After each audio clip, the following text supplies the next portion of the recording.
खानदेशी राजा news. शववाहिकेच्या आडून गोमातेची क्रूर तस्करी. थरारक पाठलाग करत गोरक्षकांनी 7 गोवंशांना मरणाच्या दारातून खेचले बाहेर.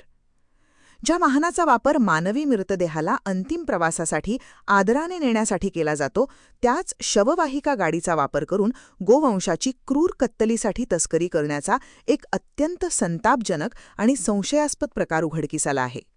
नांदगाव मालेगाव रस्त्यावर प्रणीन फाउंडेशन महाराष्ट्राच्या रणरागिणी आणि गोरक्षकांनी आपल्या जीवाची बाजी लावत एखाद्या सिनेमालाही मागे टाकेल असा थरारक पाठलाग करून तब्बल 7 गोवंशांची सुटका केली आहे.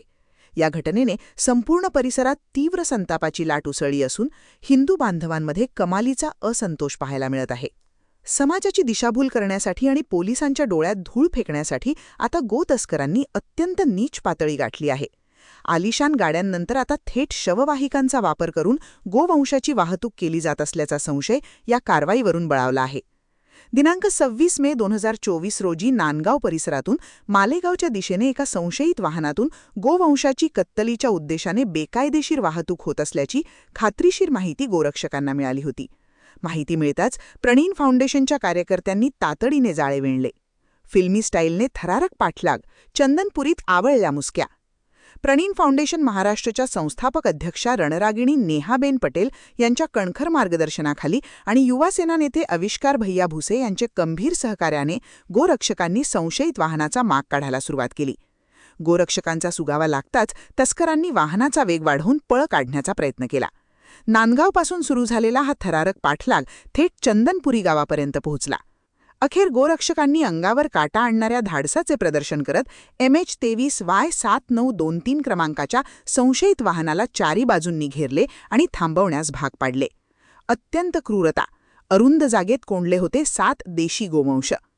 गोरक्षकांनी जेव्हा या वाहनाची तपासणी केली तेव्हा आतले दृश्य पाहून उपस्थितांचे रक्त सळसळले. अत्यंत निर्दयीपणे तोंड आणि पाय बांधून हालचालही करता येणार नाही अशा गुदमरणाऱ्या अवस्थेत 7 देशी गोवंश म्हणजे पंढरपुरी नर जातीचे गोवंश कोंबण्यात आले होते. या मूक प्राण्यांना थेट मृत्यूच्या दाढेतून म्हणजेच कत्तलखान्यात जाण्यापासून गोरक्षकांनी वाचवले आहे आणि सर्व गोवंशांची सुरक्षित सुटका करण्यात आली आहे. गोमातेच्या रक्षणासाठी छातीचा कोट करून उभ्या ठाकलेल्या दादा माऊली, जायखेडा, भूषण पाटील, नंदुरबार, नानू देसले, वडगाव, नामपूर परिसरातील सर्व कट्टर गोरक्षक आणि प्रणीन फाउंडेशनचे वीर कार्यकर्ते या रणबहादुरांनी लावली जीवाची बाजी. या प्रकरणी मालेगाव तालुका पोलीस ठाण्यात तस्करांविरोधात विविध कलमांखाली गुन्हा दाखल झाला असून पोलीस पुढील तपास करत आहेत. गोमातेच्या रक्ताचा प्रत्येक भेम आम्हाला जाब विचारतोय. अशा नराधमांना आणि शववाहिकांसारख्या पवित्र वाहनांचा गैरवापर करणाऱ्या गुन्हेगारांना भर चौकात कठोर शिक्षा झालीच पाहिजे, अशी आक्रमक भावना जनतेतून व्यक्त होत आहे. आता पोलीस या रॅकेटच्या मुळापर्यंत पोहोचून मुख्य सूत्रधारांना बेडा ठोकणार का, याकडे संपूर्ण महाराष्ट्राचे लक्ष लागले आहे.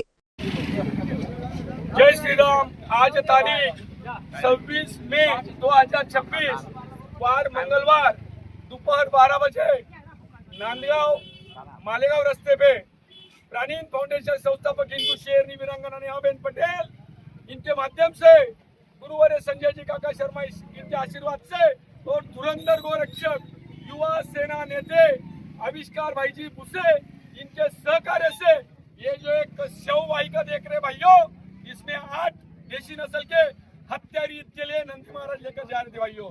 जैसे ही हमने नांदगांव से एक गाड़ी का पीछा चालू किया तो हमने तुरंत डायल कंट्रोल को कॉल करके फिर हमें वहाँ के सीनियर PI तालुका के सानप सर इनका हमें कॉल आया और आगे से पुलिस प्रशासन, सानप सर और मेजर सब मिलके आगे से आए और उन्होंने ट्रैप लगाया.